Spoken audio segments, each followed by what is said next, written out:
ഈ കാട് ഏതാണ് നാട് ഏതാണ് എന്നറിയാത്തൊരവസ്ഥയിലേക്കാണ് മാറിക്കൊണ്ടിരിക്കുന്നത് കേരളം. എത്ര എത്ര ജീവനുകളാണ് ഈ വന്യജീവി ആക്രമണത്തിൽ പൊലിഞ്ഞുകൊണ്ടിരിക്കുന്നത്. അതിനിടയിൽ തന്നെ ആനകളുടെ ആക്രമണം നിരവധിയായിട്ട് കൂടുന്നുമുണ്ട്. ഇപ്പോൾ ഈ ആതിരപ്പള്ളിയിലെ ജനവാസ കേന്ദ്രത്തിൽ ഇറങ്ങിയ ആന, അത് മസ്തിഷ്കത്തിൽ പരിക്കേറ്റ ആനയാണ്. പക്ഷേ അതും ഈ പറഞ്ഞ ആളുകളുടെ ഒരു ആശങ്കയാണ്, ഈ മൃഗസ്നേഹികളുടെ പ്രത്യേകിച്ചും. കാരണം എന്തുകൊണ്ട് കാട്ടിൽ നിന്ന് ഈ മൃഗങ്ങൾ നാട്ടിലേക്ക് ഇറങ്ങുന്നു, എന്തുകൊണ്ടാണ് കാട്ടിൽ അവർക്കൊരു ആവാസ വ്യവസ്ഥ പ്രശ്നമാകുന്നത്?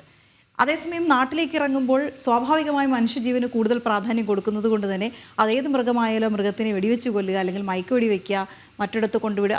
മയക്ക് വെടിവെച്ച് മറ്റിടത്ത് കൊണ്ടുവിടുന്നത് പ്രശ്നമല്ല, പക്ഷേ പലപ്പോഴും അതിനെ കൊല്ലേണ്ടി വരുന്നതോ കൂടുവെച്ച് പിടിച്ച് മൃഗശാലയിലേക്കോ മറ്റോ മാറ്റേണ്ടി വരുന്നതോ ഒക്കെ അവരെ ആശങ്കാകുലരാക്കുന്നുണ്ട്. പക്ഷെ നമുക്കതല്ലാതെ വേറെ മറ്റു മാർഗമില്ല എന്നുള്ളൊരു അവസ്ഥ കൂടിയുണ്ട്. അപ്പോൾ ഈ മൃഗങ്ങളുടെ ഭാഗത്ത് നിന്ന് ആലോചിക്കുന്ന മൃഗസ്നേഹികളെ സംബന്ധിച്ചും ഇതൊരു വലിയ വിഷയമാണ്. ഇപ്പോൾ അതിരപ്പള്ളിയിൽ നമ്മൾ കാണുന്ന കാട്ടാനയുടെ വിഷയവും അങ്ങനെയാണ്.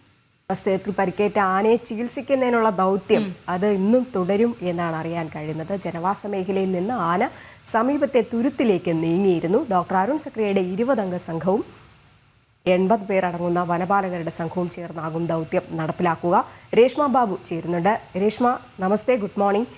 കഴിഞ്ഞ ദിവസം ഡോക്ടർ അരുൺ സക്രിയയുടെ നേതൃത്വത്തിലുള്ള സംഘം പരിശോധിച്ചപ്പോൾ ആനയ്ക്ക് ഗുരുതരമായ പരിക്കുകൾ ഉണ്ട്, ഗുരുതരമായ ഒരു അവസ്ഥയിലൂടെയാണ് ആന പോകുന്നതെന്ന് പറഞ്ഞു. ഇന്ന് വീണ്ടും ദൗത്യം തുടരാൻ പോവുകയാണ്. ചികിത്സാ ദൗത്യം എങ്ങനെയൊക്കെയാണ്, ആരുടെയൊക്കെ നേതൃത്വത്തിലാണ്? രജനി, മോർണിംഗ്. പ്രധാനമായിട്ടും ഡോക്ടർ അരുൺ സക്രിയയുടെ സംഘം തന്നെയാണ് ഈ ദൗത്യത്തിൽ ഉണ്ടാകുക, അതായത് ചികിത്സാ ദൗത്യത്തിൽ തുടരുക. അതോടൊപ്പം തന്നെ 80 അംഗ വനപാലകരുടെ സംഘവും ഈ ദൗത്യത്തിന് പിന്നിലുണ്ടാകുമെന്നാണ് നമുക്ക് അറിയാൻ സാധിക്കുന്നത്. ഇന്നും ഈ ദൗത്യം തുടരും. അതായത് നിലവിൽ ഈ ഏഴാറ്റുമുഖം ജനവാസ മേഖലയിൽ നിന്നും ആന പിൻവാങ്ങിയിട്ടുണ്ട്. വെറ്റിലപ്പാറ പ്ലാന്റേഷൻ 17ലാണ് നിലവിൽ ആനയെ കണ്ടെത്തിയിട്ടുള്ളത്. കഴിഞ്ഞ ദിവസമാണ് ജനവാസ മേഖലയിലേക്ക് ആന എത്തിയതും അവിടുത്തെ കവുങ്ങുകളും അതോടൊപ്പം തന്നെ വാഴകളും നശിപ്പിക്കുകയും ചെയ്തത്, അവ കഴിക്കുകയും ചെയ്തിട്ടുണ്ട്. അതുകൊണ്ട് നിലവിൽ വനംവകുപ്പ് പറയുന്നത് ഈ ആരോഗ്യസ്ഥിതി വളരെ മോശമൊന്നുമല്ല, അതായത് ഭക്ഷണം കഴിക്കുന്നതിൽ ബുദ്ധിമുട്ടുകളൊന്നും ഇല്ല എന്നുള്ള ഒരു വിലയിരുത്തൽ തന്നെയാണ് അധികൃതർക്കുള്ളത്. അതോടൊപ്പം തന്നെ എത്രയും പെട്ടെന്ന് ആനയെ മയക്കുവെടി വെച്ച് പിടികൂടണമെന്നുള്ള ഒരു ദൗത്യത്തിൽ തന്നെയാണ് വനംപാലക സംഘം ഉള്ളത്. ഏറ്റവും പ്രധാനമായിട്ടും ഒരു പ്രതിസന്ധി സൃഷ്ടിക്കുന്നത് ആന ജനവാസ മേഖലയിലേക്ക് ഇറങ്ങിയാലുള്ള പ്രശ്നങ്ങൾ തന്നെയാണ്. കാരണം കഴിഞ്ഞ ദിവസം ഇത് ജനവാസ മേഖലയിൽ ഒരു വീടിന്റെ പറമ്പിലാണ് ഉണ്ടായിരുന്നത്. അതിനുശേഷമാണ് തുരുത്തിലേക്ക് നീങ്ങിയത്. അത് വലിയ രീതിയിലുള്ള ഒരു പ്രതിസന്ധി വനം വകുപ്പിന് ഉണ്ടാക്കിയിരുന്നു. എന്തായാലും റോഡിലേക്കോ അല്ലെങ്കിൽ ജനവാസ മേഖലയിലേക്കോ ആന ഇറങ്ങുമോ എന്നുള്ള ഒരു ആശങ്ക ഇപ്പോഴും നിലനിൽക്കുന്നുണ്ട്. എന്തായാലും ആനയെ വെറ്റിലപ്പാറ പ്ലാന്റേഷനിൽ എത്തിച്ചുകൊണ്ട് മയക്കുവെടി വെച്ച് പിടികൂടുക, ആ ദൗത്യം തന്നെയാണ് ഇനി മുന്നിലുള്ളത്. എന്തായാലും നാളെ ഈ ദൗത്യം ആരംഭിക്കുമെന്നാണ് സൂചനകൾ വ്യക്തമാക്കുന്നത്. അതിനിടയിൽ തന്നെ ആനയെ കൃത്യമായിട്ട് വനപാലക സംഘം നിരീക്ഷിക്കുകയും ചെയ്യുന്നുണ്ട്.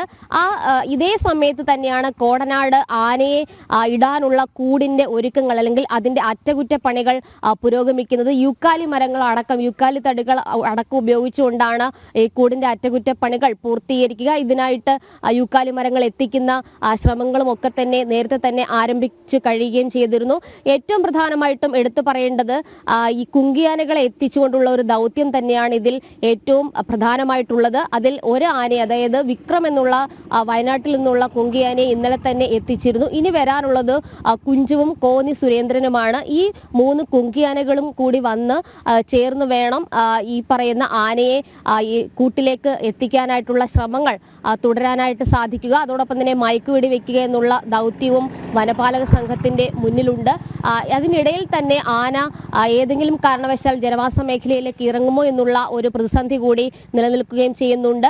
എന്തായാലും ആഹാരം കഴിക്കുന്നതിൽ വലിയ പ്രശ്നങ്ങളൊന്നും നിലവിൽ ആനയ്ക്കില്ല എന്നുള്ളത് തന്നെയാണ് പ്രാഥമികമായിട്ടുള്ള വിലയിരുത്തൽ. ഇക്കഴിഞ്ഞ, അതായത് ജനുവരി 15-ാം തീയതിയാണ് ഇത്തരത്തിൽ മസ്തകത്തിൽ പരിക്കേറ്റ് ആനയെ കാണുന്നത്. അത് പലതവണ ജനവാസ മേഖലയിലേക്ക് ഇറങ്ങിയ ഒരു ഘട്ടത്തിലായിരുന്നു ആനയെ ചികിത്സിക്കുവാനായിട്ടുള്ള ഒരു തീരുമാനത്തിലേക്ക് വനം വകുപ്പ് കടന്നത്. ആദ്യഘട്ടത്തിൽ മയക്കുവെടി വെച്ച് ചികിത്സ നൽകിയെങ്കിലും അത് ഫലവത്തായില്ല. പിന്നീട് പലതവണ നിരീക്ഷിച്ച സമയത്ത് ആ മസ്തകത്തിൽ പുഴുവരിക്കുന്ന കാഴ്ചകളൊക്കെ തന്നെ ലഭ്യമാവുകയും ചെയ്തിരുന്നു. അതിന്റെ അടിസ്ഥാനത്തിലാണ് വീണ്ടും മയക്കുവെടി വെച്ച് പിടികൂടിക്കൊണ്ട് ചികിത്സ നൽകാനുള്ള ഒരു ദൗത്യത്തിലേക്ക് കടക്കുകയും ചെയ്യുന്നത്. എന്തായാലും ആന ജനവാസ മേഖലയിലേക്ക് ഇറങ്ങാതെ ശ്രദ്ധിക്കണം. അതോടൊപ്പം തന്നെ മയക്കുവെടി വെച്ച് പിടികൂടി കോടനാട് എത്തിക്കുകയും വേണം. അതിനുള്ള ദൗത്യം നാളെയായിരിക്കും ആരംഭിക്കുക.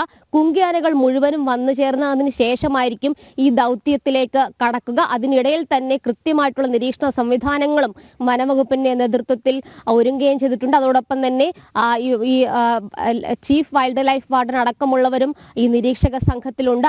ഡോക്ടർ അരുൺ സക്രയുടെ നേതൃത്വത്തിലുള്ള 20 അംഗ സംഘവും അതോടൊപ്പം തന്നെ വനപാലകരുടെ നേതൃത്വത്തിലുള്ള 80 അംഗ സംഘവുമാണ് ഈ ദൗത്യത്തിന് ചുക്കാൻ പിടിക്കുക.